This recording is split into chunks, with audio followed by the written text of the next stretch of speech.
Señor juez, el Ministerio Público formula requerimiento de prisión preventiva por el plazo de 9 meses, conforme al artículo 268, 269 y 270 del Código Procesal Penal, contra el imputado Joel Gallardo Puma por el delito contra la vida, el cuerpo y la salud en la modalidad de feminicidio agravado, al concurrir el numeral 3 del artículo 108b del Código Penal y la agravante del segundo párrafo numeral 1, por cuanto la agraviada de iniciales YVT era menor de edad cuando fue asesinada. El día de hoy, este despacho fiscal acreditará la concurrencia de los 5 presupuestos que responden al estándar probatorio señalado en la sentencia plenaria 1/2017 y que refiere el nivel de sospecha grave y que es la fundamentación de la Fiscalía, complementado con el acuerdo plenario 1/2019, que señala el estándar de sospecha fuerte como una construcción valorativa del juez sobre los graves y fundados elementos de convicción. En este sentido, los graves y fundados elementos de convicción que escoltan nuestra teoría del caso son, al promediar las 12:30 am del 25 de marzo de 2018, el imputado de autos y la agraviada, quienes provenían de una fiesta, se dirigen al hospedaje Dunas, llegando a la 1:40 am, hecho corroborado con el acta de visualización de las cámaras de seguridad del hospedaje, donde se observa a la Oyoxis en compañía de un varón, quien sería evidentemente el señor Gallardo, pues conforme al acta del equipo celular, la víctima entre la 1:47 y las 2 am le asegura a su madre estar en compañía del imputado. Ya en el hospedaje proceden a registrarse, atendiéndolos la señora Hilda Agüero, recepcionista del hotel, quien en su declaración ha señalado que atendió al imputado el día de los hechos y fue al cual le proporcionó como cambio un billete de 20 soles, billete que ha sido hallado entre sus pertenencias conforme lo señala el acta de registro personal.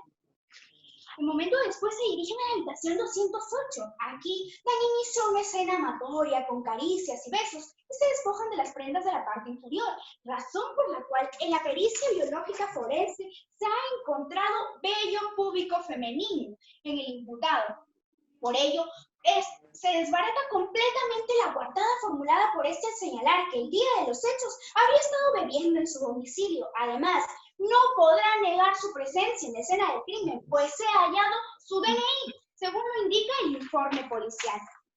Es importante señalar que el acto sexual no se concretó, porque el imputado visualiza en el cuello de la menor la presencia de quimiosis violácea, tal como lo señala el informe de necropsia, que él identifica como lo que coloquialmente se conoce como chupetón. Frente a ello, él monta en cólera e inicia una discusión acalorada, discusión corroborada por la señora Gabriela Coma, quien vive en el hospedaje, y cuya declaración consta en el informe policial. Es en esta discusión que el imputado, cegado por los celos, toma la navaja que portaba consigo, tal como él mismo lo ha declarado, e inicia los actos de agresión a la menor. Ella, en un intento de defensa, desvía la navaja hacia el brazo izquierdo del imputado, haciendo un corte, razón por la cual en el certificado médico legal practicado al imputado se ha hallado una lesión producida por objeto punzocortante. Continúa la discusión y el imputado, sin ningún respeto por la vida humana, logra su cometido y asesta la navaja en el cuello de la menor, lesionándola de muerte a la altura del músculo esternocleidomastoideo izquierdo, como se constata en el informe de necropsia. Y el imputado, lejos de detenerse, saca con fuerza la navaja del cuello de la menor y con el único propósito de desvincularse de lo sucedido, la arroja bajo la cama y se dirige al baño a asearse. Todo ese trayecto se describe en el acta de inspección policial. Finalmente, el imputado sale raudamente del hospedaje, dejando a la mujer que alguna vez dijo amar sin vida, envuelta en un charco de sangre.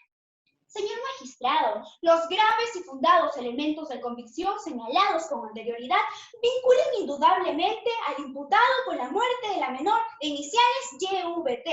y responden al estándar probatorio necesario para la medida solicitada. Y siendo esto así, el Ministerio Público ha cumplido con acreditar este primer presupuesto.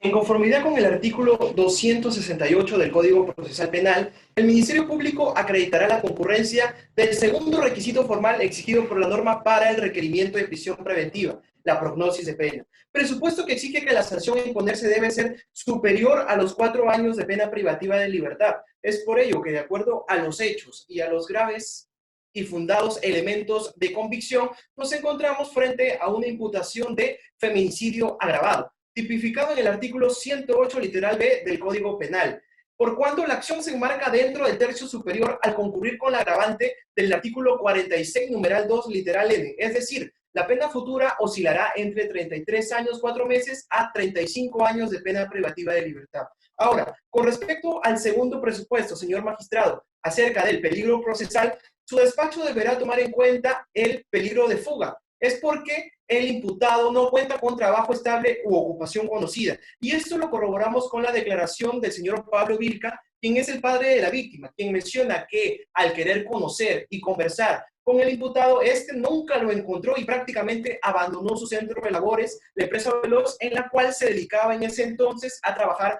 como cobrador de combi. Ahora, respecto a las diligencias practicadas, no se cuenta con una constancia de trabajo o con una certificación de estudios. Con respecto a la gravedad de la pena, señor magistrado, al imputado por la gravedad del delito, le espera una pena que es superior a los 25 años. Con respecto a la magnitud del daño causado, nos encontramos frente a un hecho delictivo altamente reprochable, puesto de que se ha acabado con la vida de una menor de edad. Y esto generará aflicción y zozobra en sus familiares como una gran alarma social. Con respecto a la conducta del imputado, después de haber acabado con la víctima, intentó ocultar el arma homicida por debajo de la cama. Después de esto, abandonó el lugar de los hechos y no auxilió a la víctima. Con respecto al peligro de obstaculización, señor magistrado, su despacho deberá tomar en consideración el artículo 270, puesto de que el imputado se ha inventado una coartada inverosímil al mencionar de que se encontraba bebiendo en su habitación y nunca se fue al lugar de los hechos, el hotel, con la víctima.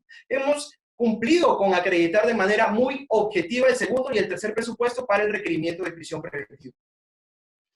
De los requisitos antes mencionados y en observancia del artículo 253, numeral 2 del Código Procesal Penal, el cual refiere que la restricción de un derecho fundamental requiere expresa autorización legal y a la vez debe de imponerse con respeto al principio de proporcionalidad, incumplimiento con el artículo 139, inciso 5 de la Constitución Política del Perú, es menester desarrollar la proporcionalidad y la duración de la medida. Es por ello que se analizará la idoneidad, la necesidad y la proporcionalidad en sentido estricto, aspectos desarrollados en la casación 626-2013 en Buquewa. Esta medida resulta ser la idónea, ya que taxativamente se precisa que no solo debe asegurarse la presencia del imputado en investigación, sino en todo el proceso penal en su integridad, cumpliéndose así una relación del medio y el fin, toda vez que se ha violentado vida humana, dignidad humana e integridad física, bienes jurídicos protegidos en el delito de feminicidio. Por ende, este primer presupuesto queda superado. Con respecto a la necesidad, señor magistrado, seguramente la defensa el día de hoy manifestará que existen otras medidas menos gravosas, pero estas no logran asegurar la presencia del imputado en el proceso penal. Por lo tanto, es inevitable el peligro de fuga y obstaculización, más aún si se ha logrado acreditar que el imputado no posee ningún arraigo. Es así que este segundo presupuesto queda totalmente superado. En relación a la proporcionalidad en sentido estricto, en la casación 626-2013 Moquegua, en su numeral 48 se precisa que la única interpretación a los derechos del imputado es aquella referente a la gravedad del delito vinculado a circunstancias que agravarían la pena imponer. Por ende, señor magistrado, somos enfáticos en manifestar que no se está vulnerando el derecho a la libertad del imputado, toda vez que cuanto mayor es el grado de afectación de un principio, mayor debe ser el grado de satisfacción del otro. Aspecto sustraído de la sentencia del Tribunal Constitucional recaída en el expediente 579-2008. Aunado a ello, si realizamos una ponderación de bienes jurídicos, indudablemente se debe optar por proteger la vida de aquellas mujeres maltratadas y asesinadas cruelmente. Por último, en relación a la duración de la medida, que por la gravedad del caso y por las diligencias que este Ministerio Público dentro de su plan estratégico tiene por resolver, como lo es una reconstrucción de los hechos, un dosaje crítico al imputado y además una decodificación al celular del imputado, solicitamos 9 meses de prisión preventiva. Esto en concordancia al artículo 268, 269 y 270, solicitamos declarar fundado el requerimiento de prisión preventiva contra Joel Gallardo Puma.